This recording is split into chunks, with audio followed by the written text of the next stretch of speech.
This program might contain strong language. If you think you may be offended, switch off now.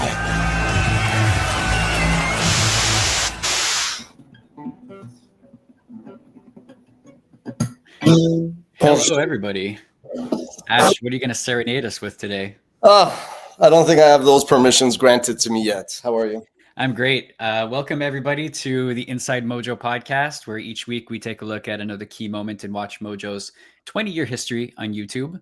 I'm your host, Rob. With me, as always, is our musician friend, Ashkan Karbasfrooshan. How's it going? We have the same uniform on today. So yeah, black tees all the way. Hit for it after last night's Seattle Habs game. Oh, yes. I didn't watch the entire thing, but I was out with friends and I saw it on in the background. Yeah. So today, 1:15 Eastern time, so I may be a bit tired. But let's go. Thanks. Yeah, those Western games are killer. Today we're talking about the hack that temporarily crippled WatchMojo in 2016. But before we get to that, you had written recently an interesting article titled IDGAF, which if you can put that together, you can imagine what that stands for with a nice visual representation right there. Let's talk about this. I kind of I read the article and I kind of know what you're referring to, but is there anything that you want to elaborate about on that? No, I mean, it's all kind of, I find related connections between any things. So I remember back in 2017, when I had brought on a chief financial officer, one thing he said to me was, which I really did appreciate, he was like, I must say you have really good judgment. He's like, you generally avoid mistakes and when you have to make a decision. And honestly, that was really what I always strived for. We talked about my influences, people like Cyrus the Great and others, the sense of making good decisions is something that I always liked. So when we were going to do this topic on hacks, which you're like, well, what is the relation? I wrote it. I was like in Orlando and we were talking last week and just seeing Disney. And I was thinking of like these big companies like Disney, Warner, News Corp, Fox, and, Hearst, and all these like really, really successful storyteller entrepreneurs who built these companies. I was like, yeah, you know what? Like you got to manage a team, and it's not like technology where it's like, does the search engine work or not? It's like, does Excel add up or not? And I go, it's really, really hard because if you're Guy Laliberté, the Cirque du Soleil founder, you hire, some business people, lawyers, even like your designers may be 9 to 5, but you also have like an army of like jugglers and fire breathers who like really are artistic and they're the soul and heart of your organization, but they could care less about like a lot of things. So, I mean, there's no perfect anecdotes and parallels, but like I said, the analogy I used was like, imagine you're running a concert venue. I don't know. I mean, you're a music fan. Remember the Great White Fire? And, you're always telling your team, you're like, hey, guys, to protect you from not burning in a fire, but also our patrons, I'm like, let's leave the store, this alleyway empty. Mm-hmm. And like, once you see some guy puts a case of beer, some guy puts a, ladder, some guy sleeping, God knows what's happening. So a few weeks ago, a month ago, there was like something like that, and it was really more precautionary. And, I sent an email, which is like the kind of email I send every few years. Like I remember when we all worked in the office, sometimes the team would just leave all their dishes in the sink. And like I just sent an email with like the Seinfeld scene where like Kramer puts like concrete in like the laundry machine. To make a point. I'm like, guys, don't make me do this. It's like a joke. So, but the comment was bring it all together. Is I said, I am seen as like a domain expert. I am seen as somebody that others view as experienced and knowledgeable, so to speak. But I still try to be humble and modest and come to you guys for basic things. And I'm like, did you guys get a notice from the city saying this alley could now be like a, stock repository? Did somebody tell you could put a double lock on it? It was more like tongue in cheek. And to bring it now home with hacks, what happened was, I don't mind sharing it. It's interesting for me, but like one of the employees sent this email to one of my board members. And why am I saying this? Because it boils down to judgment, like I think if this person we have a suggestion box. If somebody would have emailed me anonymously and said, hey, I don't like what you said. I think it's unfair, or this is why you're wrong. I would have been like, cool, good feedback. It's a shame I can't ask this person more question.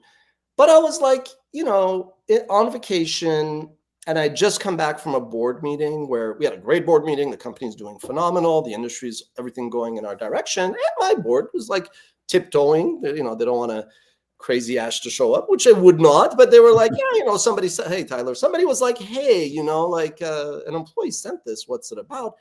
And obviously, I'm not the one to throw anybody under the bus. So I still defended the team. And I was like, oh, no, it was one error. I downplayed it and I put it in the context of everything's great. But I was just sitting there, and like after the board, I told my fellow VPs because I just didn't want it on my chest. And I was like, the word was not pissed. It wasn't angry, definitely not vindictive, vengeful. It was just this frustration and disappointment because I was like, for 2 years, we've talked about this. The board, yes, they represent all stakeholders, but they represent investors. So I'm like, here, I've been protecting you guys when you make mistakes, which we all do. I have my own list of top 10 mistakes I do. And I'm always out there positioning you guys in a good light. And I would never slander, disparage you to the board. I always project you in a good way. But after 2 years where they're like, should we have layoffs like every other company? To simplify, they also had reasons not to. And I defended and I kept the team together. I'm like, this is what somebody does thinking they're being a hero. And maybe in their head they are. Or maybe that valid concerns. But I'm like, all you did is you made the whole team look like a bunch of jabronis. And which would actually bring more attention on you. So I thought of judgment and I thought of the CFO's comment. But ultimately, and I mean, you were copied on the email, I'm very direct. I told the team, I said, look, somebody did this. I think it's fine. It doesn't offend me. I questioned the judgment and the rationale. But I said, just so it's also clear, I go, I am like a geek of all these things, management. I care about ethics, governance. I go, I've studied whistleblowing. This is not whistleblowing. Yeah. Whistleblowing is if we're doing something unethical or illegal. I even know what snitching is, which is like, yeah, if you have a neighbor who's like a gangbanger and you kind of call the cops, you're snitching. But society doesn't come and beat you up because they're like, you took a criminal off the street.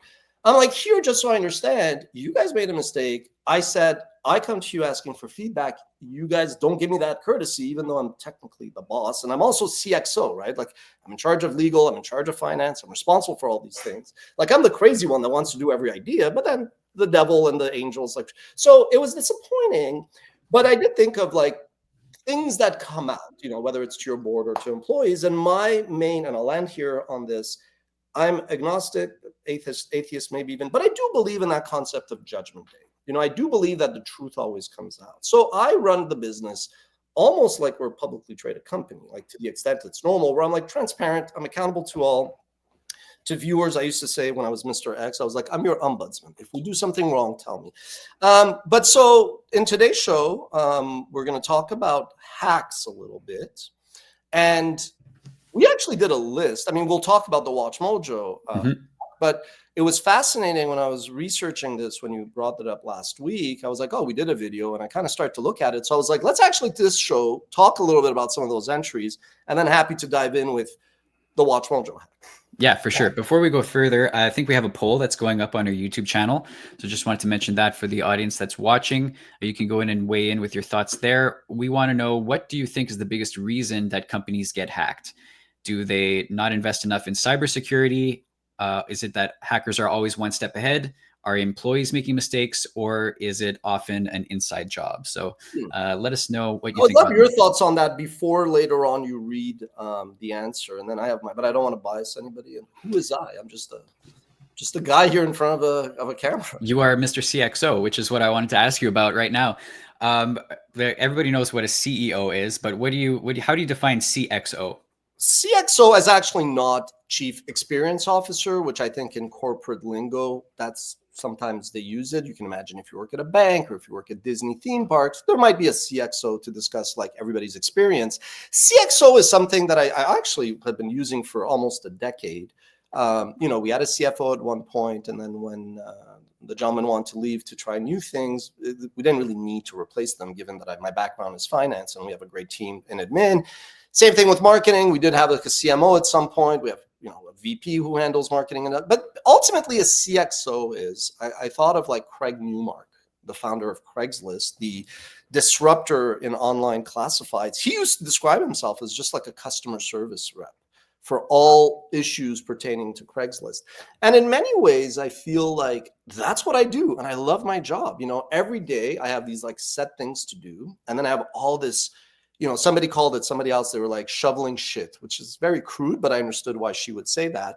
But it's ultimately you get it as like a help desk of either your marketing team, your editorial team, your legal, and you have to be versatile.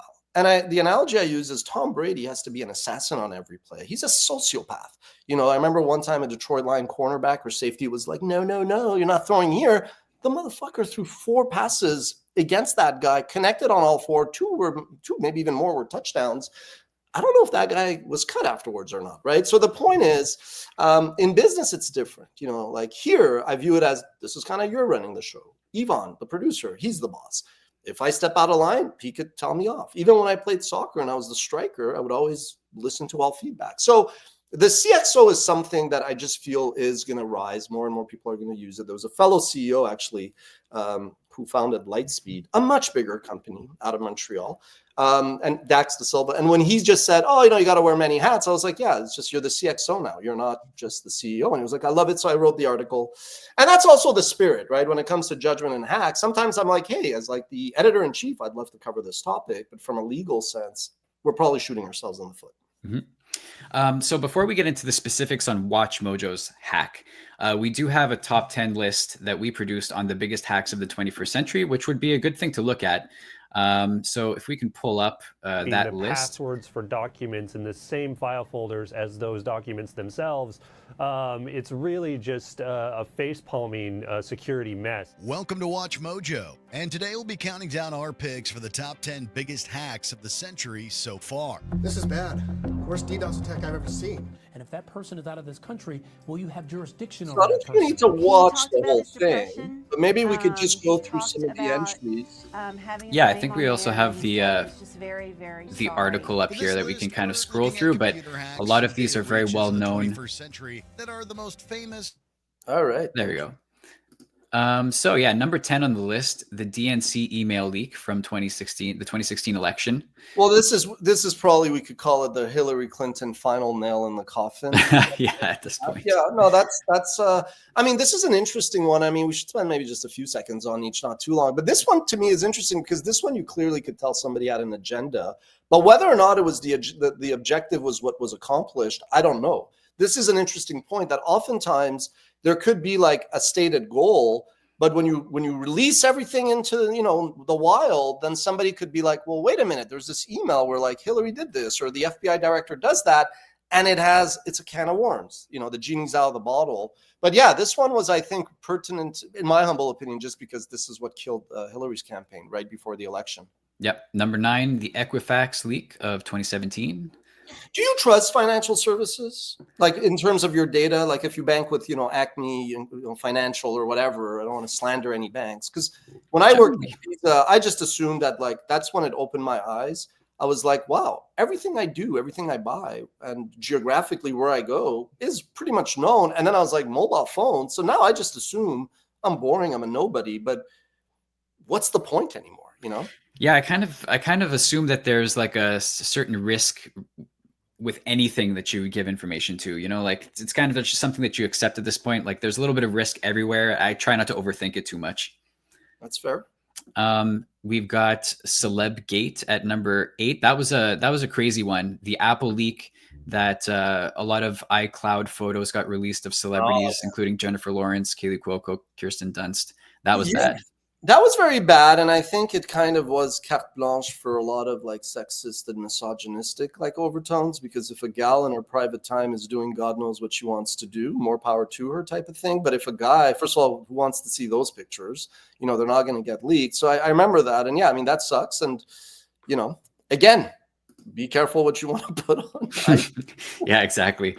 At number 7, eBay's leak from 2014. There was a data breach that compromised 145 million accounts. Yeah, to me, all these, especially like, Web 1.0 platforms, I feel like there's just so many legacy systems. Like legacy, not vis-a-vis IBM, legacy vis-a-vis like, Google, or if you start ChatGPT now at OpenAI, you're just going to take all the best practices and start on in theory, more strong, robust, but it just takes one entry point. Oh, foreshadowing. It takes one entry point, which we'll touch on later on with WatchMojo, to really bring down, no matter how much security you have, you're vulnerable. Yep. We've also got the Facebook hack from 2013. 2 million passwords were stolen. And then in 2019, there was an even larger breach resulting in 500 million Facebook accounts being hacked, which, yeah, I mean, Facebook is kind of notorious for problems. I like people to this day. You always hear of friends whose accounts have been hacked and stuff like that. It seems to be an ongoing occurrence that happens with them. Yeah, and I also think I don't want to speak specifically of Facebook because I do know some people there and they're great people in terms of tech shops and all. But I think what happens is sometimes internally, we talked about the CXO. Sometimes internally, you could have a marketing person that's like pushing the envelope for what they should do in terms of signups or in terms of like how many steps do you need to ask before you can create an account, just to keep it pretty pedestrian example. If the counsel's in that room, or if like your CTO, chief technical officer, or mainly your chief information officers in the room, they may be like, let's hold on, let me check something. But oftentimes what happens is a combination of, I don't want to say ignorance in a bad way, but lack of awareness of laws and protocol versus just a communication breakdown, and that's why the whole CXO content I like, because I'm like, you need to bring a lot of perspectives when you make these decisions. Yep. Number 5 on the list, First American. In that one, 885 million mortgage documents were stolen by hackers. Okay, yeah. That's major. We've got Ashley Madison. That's another scandalous one. That's that's very, very fascinating.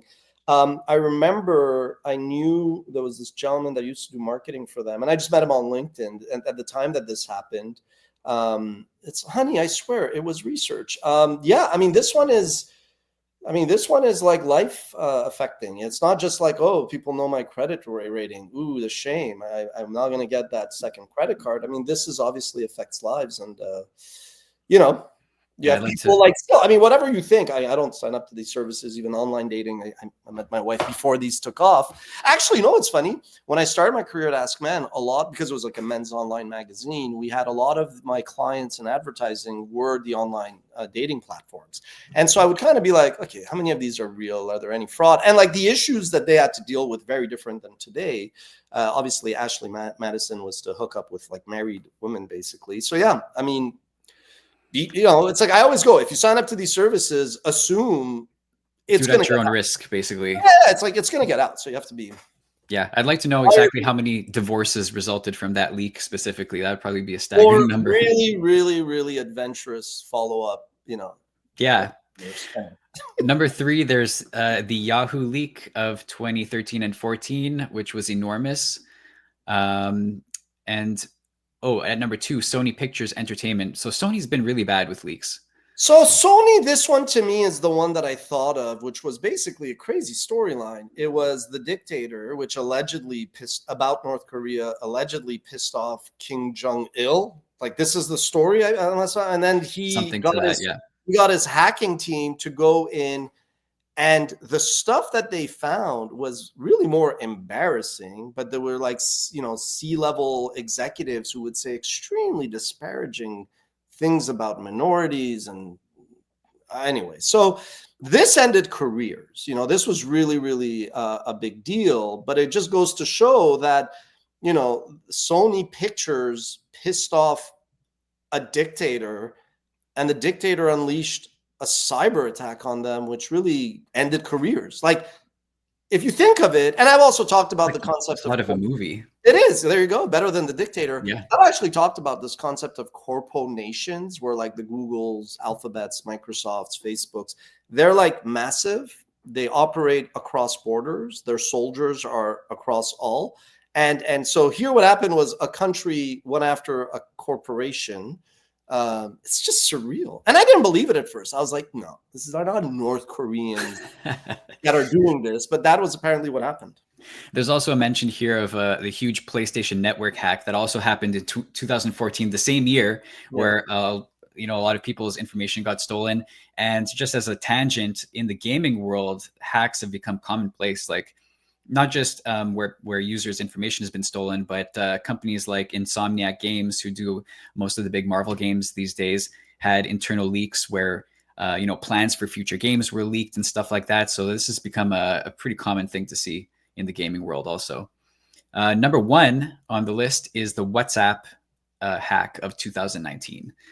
It's funny. I don't even remember. I mean, obviously, I might have been part of the team that looked at this, but I don't even remember this. Like this was to me obviously huge in terms of numbers and whatnot. But again, I just assume you're going to get hacked. Like I really think, or not, you're going to get hacked, but like whatever you put in email or you communicate, maybe you've heard me even in meetings. I'm like, oh, so and so is in here. I don't like speaking behind their back, but if they were here, I would say this as well. Like I do believe that things get out, whether it's through a hack or employees talking or whatnot.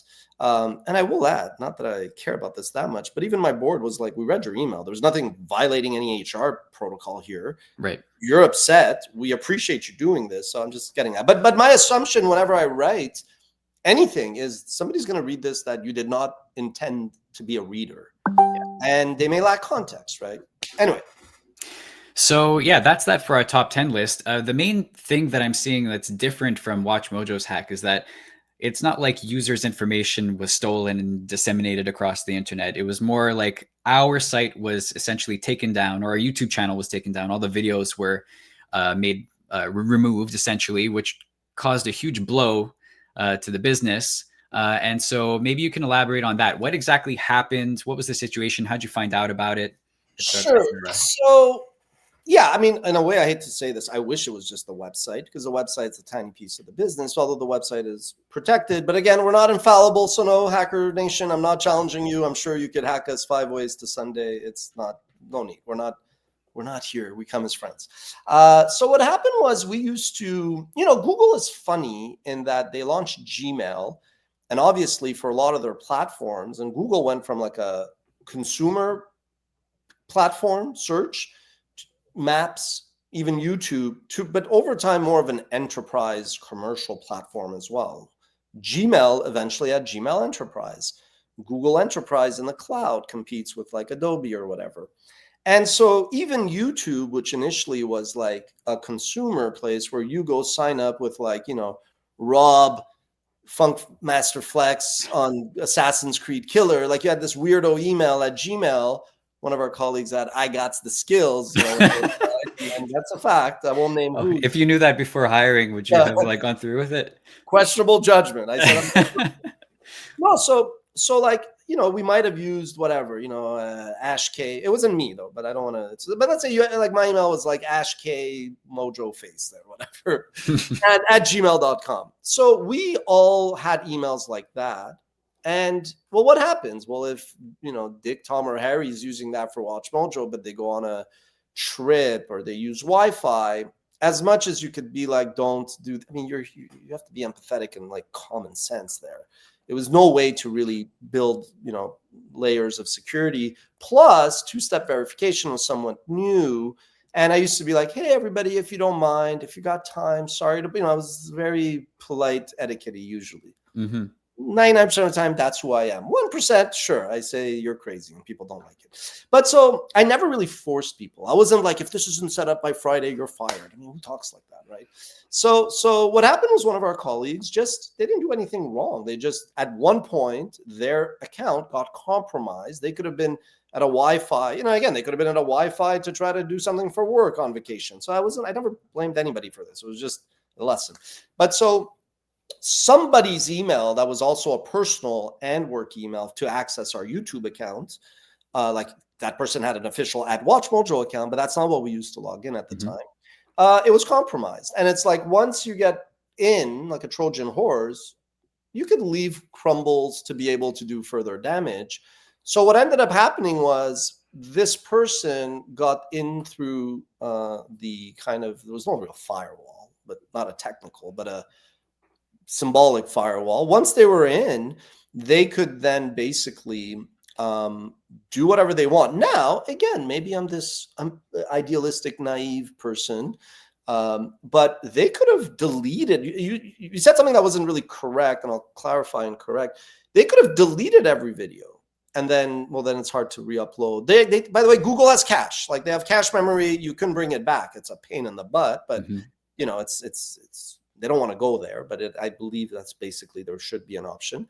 But so what they did, it was more nuisance. Like it was more, even if it might have been personal towards me or because we featured something in a video, which I doubt. Like I never knew the why. but they just reset all of our metadata. So the Okay. title of every video almost became like, I forgot, I should really remember it, but something really irreverent and childish.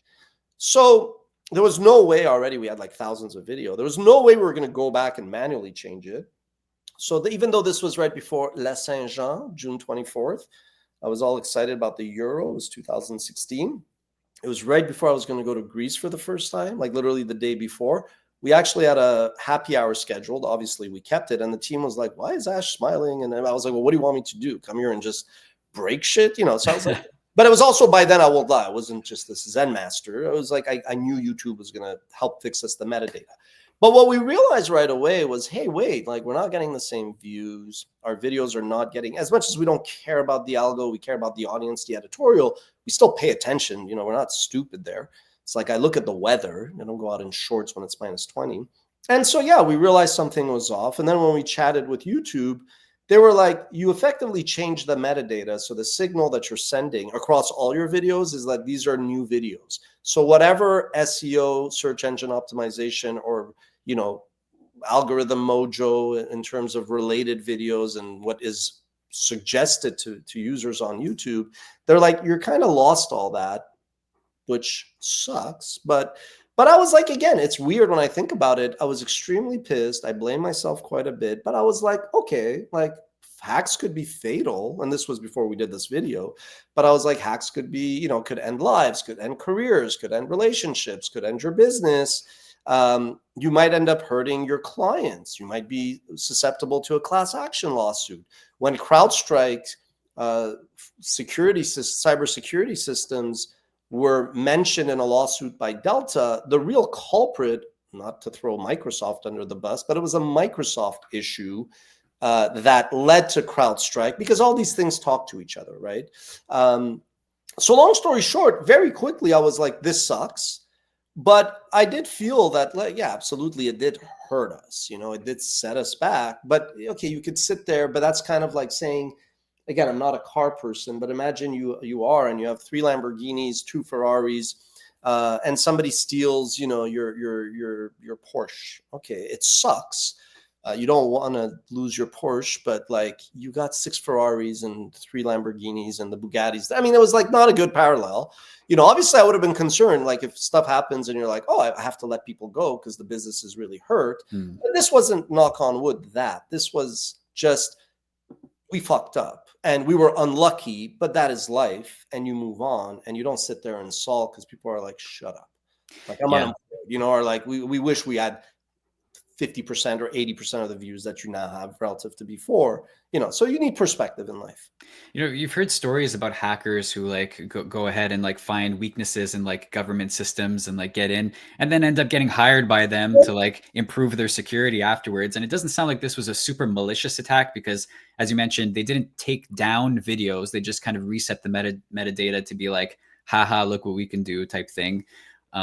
Yeah, but you also don't want, and I'm not challenging anybody, but I also think it's like, it could have been like, I hate WatchMojo, this is malicious, but also damages could happen. Like I also think to the hacker, you know, don't think just because, I'm not talking about hackers, but sometimes online, I see people under anonymous profiles thinking they could slander, defamate, defame, do whatever they want. And I'm like, do you really think the platform, if I go get a junior novice lawyer could walk to the courthouse, just say, this statement on this platform caused me harm, or prima facie caused me some harm, define it as you want, the judge, and you're like, I want to see who this is because this goes above and beyond freedom of expression. You can't dox people. That's the irony. But if you go and get a court and say this is causing me harm, especially in certain jurisdictions, you bring it to Papa Elon Musk. You think Elon Musk is going to care? He's going to be like, this is who this person is. It's funny, even Anonymous, the legendary Anonymous, we're not, you know, this comes from props and praise, but I don't understand. Their X account is verified, which means you had to provide an ID. Right. Whose ID did they provide? Yeah, that's a good question. I wonder that myself. Yeah. How do you assess the impact of the results of the hack? Well, yeah, I mean, look, sure, it costs us millions of dollars, but of possible future revenue. That sucks. And some people would look at and go lament and, you know, jump off a bridge. I didn't care that much about us.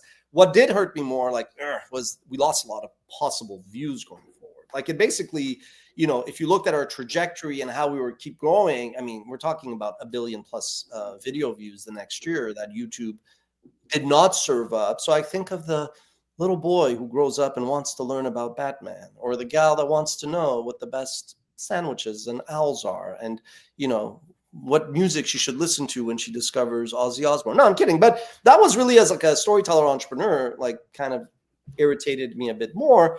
But again, I mean, after that, I went to Greece on vacation, first time I was there. But again, like you've heard me say it, before COVID, I used to always think back at my life, especially professionally, and be like, oh, what a great time, flying high and doing this and doing that. But I swear to you, if I actually think of a given moment, all of those moments were actually like very, not just, I wish, melancholic. They were just, things were aggravating me. Because again, as CXO, you have like the weight of not just 10 executives or one department and their employees. You have like this delta of shit coming your way. And I was really just like, this was eating away at me. I kept going to bed worrying that, maybe we'd get hacked again. I literally used to wake up thinking, oh shit, we got hacked. But then very quickly I was like, glass is half full. It's all good. This is just another thing to deal with. And now I actually sleep better. I have fun. I don't give a fuck anymore. That's the thing. Not that I'm not passionate, but I'm just like, who cares? Like, I don't control this. Like, it happens, and just be positive and charge ahead. Yeah, tying it back into the theme of the first article that we spoke about. It's all connected. It's all connected. Sorry. Where does it land on the list of setbacks that you've experienced with WatchMojo? Oh my God. I mean, this one's weird because it was like, once we had found product market and flying high, could we be twice the size, more employees, more this? Sure, but I'm not driven by like greed, like in the sins and virtues sense. I'm like, okay, so that sucked. Look, the lawsuit was really sucky because if we would have lost, that would have just been fatal and over. Running out of money sucked as well, but that was harder because, I mean, you're not going to go steal money. So that was actually hard because there was a chance I couldn't pay the team. So that's when I had to go get a mortgage and all that. That was, again, this sucked a lot. Like the impact was severe, but more of like, not opportunity cost, more of like foregone possibility. So this actually, I mean, I didn't plan this, but this is a good exercise in like greed versus gratitude. So for without a doubt, it hurt us. But was I going to become a person that was like, oh, I could have had another steak and another lobster tail? Or was I like, hey man, like I could eat a piece of bread and be happy. You know what I mean? Like that I will never lose. So it sucked a lot. It's also like when I was a kid, once we got robbed, and just that you feel violated.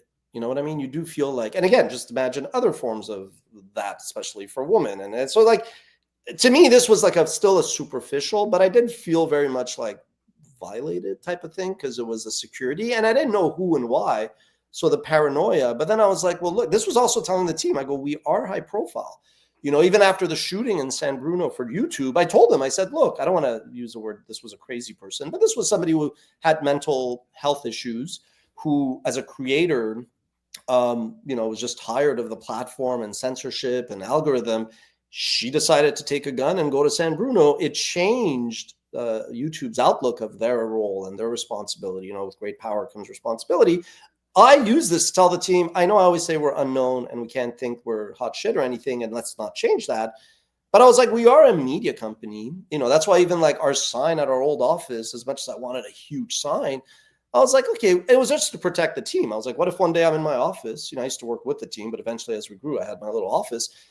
That worry was there, that some guy was just like, I don't like that you guys put Assassin's Creed on this list of bad movies. That's my life, man. And he shoots 5 people. And I'm like, as a CXO, I think of these things, which I know sounds batshit crazy, but you're always worrying about these things. So it was just a lesson to kind of point to, and almost an opportunity to point to be like, let's just realize that our vantage point is this, but this is how the world views us. We are a target of attacks. So yeah, an unfortunate reality. So we did post a poll earlier in the episode asking what our audience thinks is the biggest reason that companies get hacked. And I believe you asked my opinion. I think, hackers are always going to be advancing with the times. I think like one day, we'll be using quantum computing to like hack companies and stuff like that. I don't think it's ever going to really end, because as much as security improves, hackers will continue to improve too. So that's my 2 cents about it. What does the audience think? 33% say that companies don't invest enough in cybersecurity, which, you know, could be an argument to be made, because some companies will try to cut corners where possible. And, you know, sometimes you don't know the risks until something happens to you. 33% also say hackers are always one step ahead. 22% say it's often an inside job, which is, yeah, it's kind of, I don't know, high percentage for that. I don't think there's too many like inside hacking jobs that happen, but I could be wrong. And 11% say employee error, which I think should actually be higher, because I mean, this was, again, an error I could have made, and probably an error I've made, but this was, I think, falls more here. But because you could, but to be fair, it was also, well, at the point we didn't invest not so much money because we had, it was just we weren't forcing people to use the tools that were available. I think the main one is, you know, like the same way that an entrepreneur is not driven by money, a hacker is driven by the challenge, you know? So I think a hacker will always want to kind of prove that they could climb a taller mountain of, you know, security defenses. So I think that's really the human spirit. Now, it doesn't help if, like Sony, you do a movie called The Dictator and attack a dictator, right? So, yeah, no. So I'm not, a bit surprised, but not wholly surprised. You know. Mm-hmm. Well, before we wrap it up, I want to talk a little bit about Inside Pitch. Tell me about this. This is something that you have promoted on LinkedIn as a tool for people to come to you with ideas. Well, so a couple of things. I get a shit ton of people looking for work. And during COVID, I registered opentowork.tv. Pretty good URL to have, but so busy. And so I did have this idea of like just doing like everybody could come as a person and do those 3 questions I asked. What are you really good at or better at than most? First, we're talking a little bit about open to work, and then we'll come to this. And then the other one is like, what are you like the Wayne Gretzky, LeBron James, Michael Jordan, Tiger Woods, whatever, Tom Brady, like, what are you like really good at? Then the second one is like, what's your culture? You know, what kind of culture do you want? What kind of company size and all that? Like, where would you really excel? And then like, you know, what is it that you really are, you know, you like, you're passionate. So that was like kind of like, I would always help people navigate them. And it was a bit chaotic because I like to help people, but I was like, okay, I have a full-time job. So I finally set up opentowork.tv, which is a way for people to, especially those that I don't know, it's easier to just be like, fill this out. And then also my team, we could look, if you guys are looking for like a marketing resource, or if you're looking for like a production person who's really good with a certain equipment or whatever, you know me, I like structured. I'm pretty chaotic, but I balance it with some structure. So once I set that up, I will not lie, I was like, okay, I get a lot of people looking for work, but I really get a shit ton more for people looking for investment or people looking to partner with WatchMojo. And again, I want to help them all, but it's like, I feel bad going up to Dick, Tom, and Harry who are busy being like, hey, this company that I don't know, that I just am trying to help, that I'm just trying to be a good human being, do you mind looking and seeing if there's a fit? Like, I empathize with my guys and gals. They're like, fuck, man, I'm busy. Why do you want me? It could be great. So I did always want to build this kind of database approach so that if somebody is like, I wish we had a partner, a vendor that could help us with this trivia initiative. I'm like, wait, go to this database, Google it, search it, and you find somebody.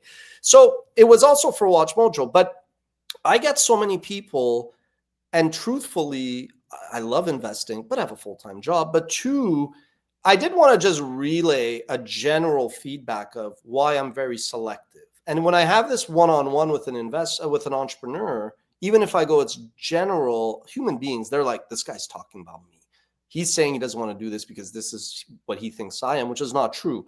So half of that was just getting a general update so people could read it on LinkedIn. So it's very like opening up. It's not vis-a-vis you, buddy, or your company. And I got turned down by 100. So I know it doesn't feel good. Yeah. But then the second one was really just to, okay, maybe we could do basically, imagine after our run of Inside Mojo, which we could consider. There's always topics to discuss, make it more news, bring guests and all that. But I was like, imagine if we had a show that was, let's go back to the log line there. So I was like, we'll go with Inside Pitch. Pitch is a double entendre, obviously pitching, but also like baseball. I may give feedback that's close to the chin type of thing. Because part of life, and it goes back to judgment, is getting feedback and giving, receiving feedback and you know, giving feedback, and it's how you react. But so the idea is, I'm not going to invest in your stupid startup, but you could convince me otherwise. But let's have some fun. So let's talk about it.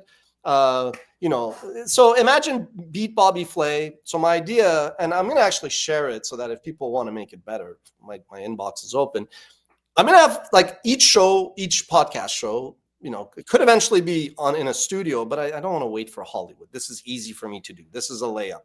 So let's say the show starts and there's 2 contestants who come, like beat Bobby Flay, and it might be thematic, right? Where they're kind of not going at it, but like the way you have like a lifeline, you have a stick you could also put in the other person's wheel. So you got to be able to have some fun. But so let's say there's 2 entrepreneurs or 2 storytellers who are solving something related in 2 different approaches.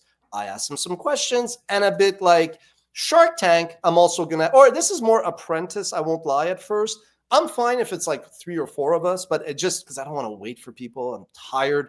I need to change this thing that I wait for others to behave a certain way. So from now on, I'm just going to do what the fuck I want. Help me or get out of my way.